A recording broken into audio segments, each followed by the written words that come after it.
Hi guys, it's Kelly Latavola here, and I am back with another video for Neat and Tangled. Today we're going to be using the Rice Paddy stencil, the Lumberjack Love Set, and then the beavers. I'm also using the die for that as well.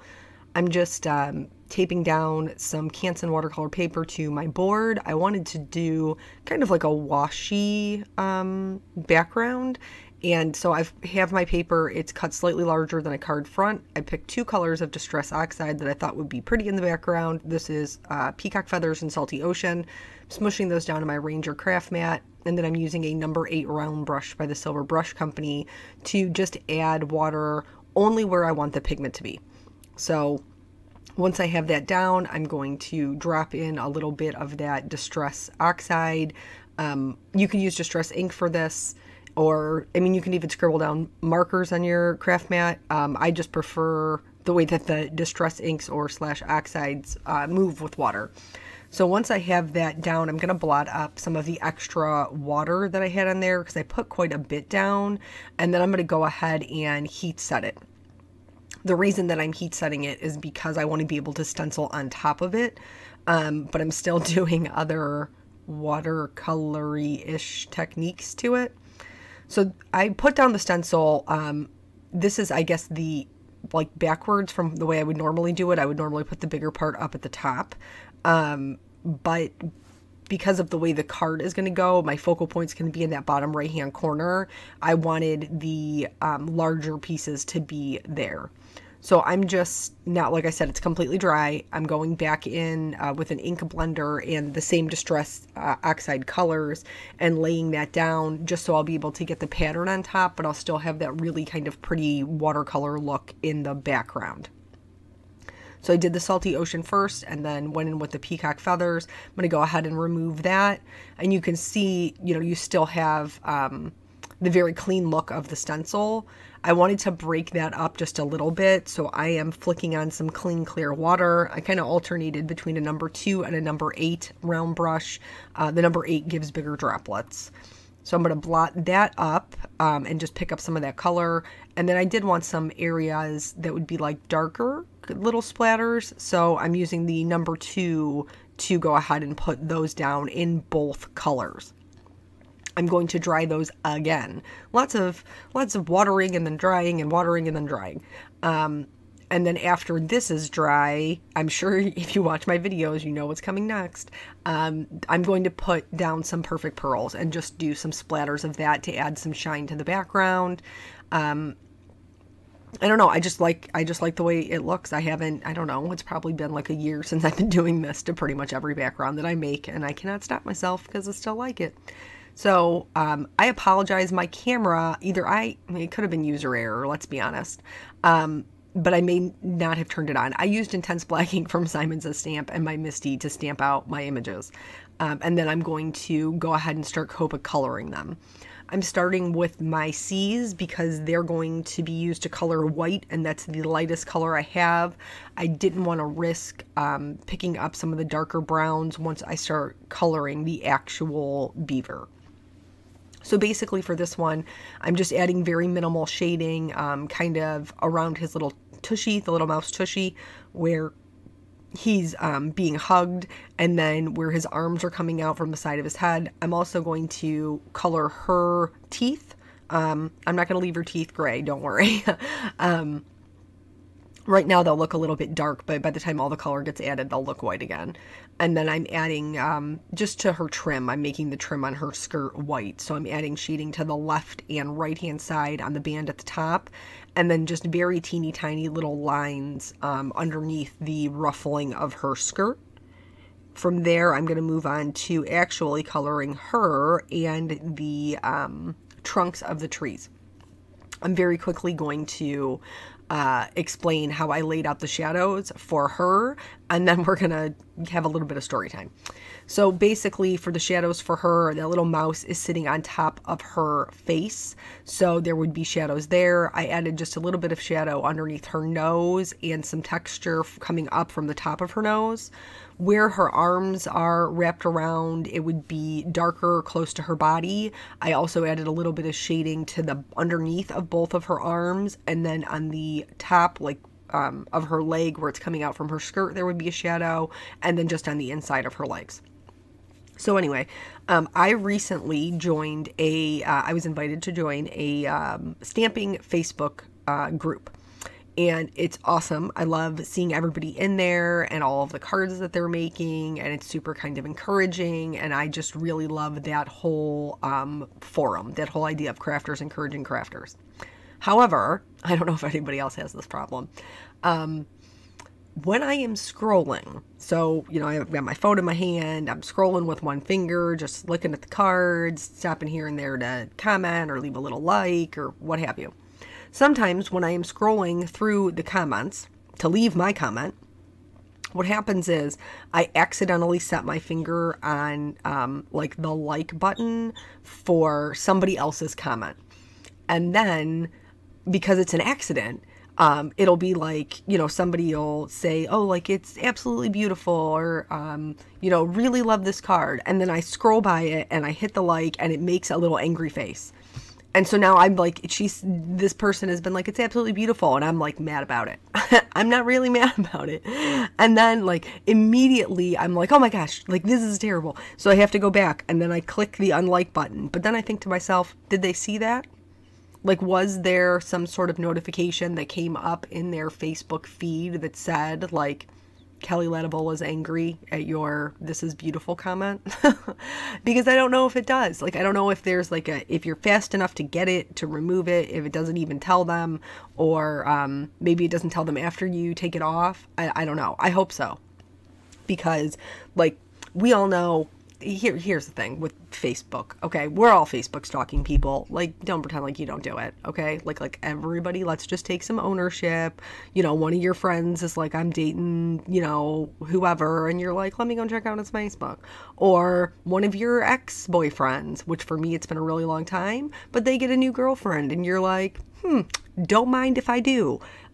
Like, these are real things. We're all doing these things. And one of the most terrifying things is like that you'll accidentally like, or, God forbid, friend request somebody you're Facebook stalking. Those are like real fears that I have, that I may or may not, accidentally, be angry at somebody's comment, or, get busted Facebook stalking people. I mean, not that, like I said, we're all doing it. It's not like I'm not so proud that I can't admit that, but I don't want the people that I'm Facebook stalking to know that I'm Facebook stalking them. Or worse, when you Facebook stalk somebody and then you find something that's like super interesting, and then you go to like show one of your friends and your phone is in their hands under your profile, and like all you can think is, now's not the time to have fat fingers, dude. Like, don't touch anything, don't press anything, don't do anything underneath my name. Oh, first world problems in social media. But anyway, so here for her skirt, I'm adding the shading to the left and the right hand side of her skirt. And then, you know, just work from lightest out to my darkest back into my lightest. Also added a little bit of shading into that like kind of flower that's tucked behind her ear. And the reason that I'm even like on this, like that even is because it happened to me this morning. Like this morning when I was getting up and I was going through, and I made an angry face at somebody's comment, which, I mean, there's probably just people, if they can see that, there's probably people out there who are like, oh my gosh, that Kelly Latibola is the meanest person ever. I made this really nice comment on somebody's card and she was angry about it. I'm not angry about it, guys. I'm not. So anyway, with the tree, I am adding some shading and kind of like levels so that it has a little bit more of a dimensional look. You may have noticed the title of this talks about fussy cutting. And there have been other videos where I have talked about fussy cutting or given a tip here or there. I just thought it would kind of be helpful to have, like, to go over all of my tips about fussy cutting. And I'm sure that I'll still talk about them in the future because I do the same things all the time. But anyway, so once I have it all colored, I'm going to add just a little bit of detail to her skirt. I thought it would be super cute if she had a little polka dot skirt on. Because I do tend to make simpler cards, this is something that I really love to do. I am going to go back in with a VO4 and add just a little bit of shading to the left and right over the dots. Do this at your own risk. I have heard people say it will ruin your Copic nibs. I've never had any issue, but they are your investment. So after that, I outlined all my images because that's how I roll. And now I'm going to die cut my little beaver out, and we're moving on to the actual fussy cutting. So first things first, you want to cut it down into a smaller piece of paper. The reason you want to cut it down into a smaller piece of paper is so that it's not pulling on your scissors as you're cutting. Next, I am right-handed, so I'm going to hold my scissors in my right hand, but I'm going to move my paper with my left hand. This is going to give a smoother cut, so I'm not pulling, again, not pulling at that paper. I'm moving it, and images like this with a tree are super simple. There isn't a lot of delicate cutting, but those things will really come into play if you try to cut out something that is a little bit more intricate. I came from the era of crafters before there were dies. The dies are substantially easier for sure, but it's just a different look. So fussy cutting doesn't necessarily bother me. So once I have that cut out, in order to clean up the edges, because sometimes even like no matter how careful you are, you still get some rough edges, I'm going to go back in with a water-based black marker. This is a Memento Tuxedo black marker. You don't want to use an alcohol marker for this because an alcohol marker will bleed into your image. I typically hold them up facing away from me, so if my marker slips, I don't actually mess up my coloring, and then just kind of trace the outside edge. Alternatively, if you have something that is more intricate or harder to get into, you can put it down on a piece of paper and trace around it, and that will also get all of the edges. So those are the tips that I kind of have for fussy cutting. For the sentiment, I didn't really know what color I wanted to use, so I pulled out two different pieces. When you're talking about design, I'm going to heat emboss this. So I heated it with my anti-static tool. I'm going to stamp it in Versamark. I'm going to use White Simons to stamp embossing powder, and then I'm going to heat set it until it's smooth. But anyway, when you're working with design, a lot of times you will hear different rules. And one of them when it comes to color is the, gallon, quarter, pint rule, which means you should have a gallon of one color, a quarter of a quart, not a quarter. What? Oh my Lord. A quart of another color, and then a pint. So a whole lot, a medium amount, and a little bit. And in this card, I've kind of applied that rule. I've also worked on creating kind of that visual triangle. So my gallon is like the tealish blue in the background. My quart, not my quarter, is the green, and then the pint would be the purple. Brown is a neutral. So I die cut a heart out of some Neenah 80-pound solar white cardstock, and I popped that up on some foam tape. I trimmed down that sentiment, and I also put foam tape behind it, but I have not pressed it down yet. Not because I don't know where the placement's going to be, but because I need to have the room to be able to shimmy my trees behind it. So I'm also going to pop up my little beaver here, and she's kind of sitting on top of that. And then for the tree in the back, I'm going to glue that down to the white heart. So I'm going to kind of slide that underneath her and glue it down. I realized after it was down that the tip of the tree is kind of hanging out. So I'm just going to take a very small piece of foam tape to stabilize that end of it. Don't worry, that's not going to be the last time we do it because, you know, I clearly have no idea what I'm doing when it comes to constructing a card. So for the second one, the second little tree, I am also going to adhere it flat, but the stem of it, it's not a flower, the trunk is hanging down and also needs to have just a little teeny tiny bit of foam tape. So again, I'm just going to kind of shimmy that behind the sentiment and then also that little beaver tail there. Once I have those, I'm all good. I'm going to push everything down, except I have 2 layers of foam tape underneath that sentiment, only where the heart is. So it's like bowed.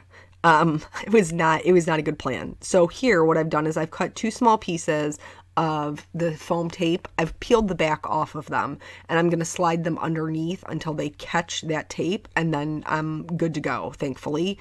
It wasn't too terrible to try to pick up.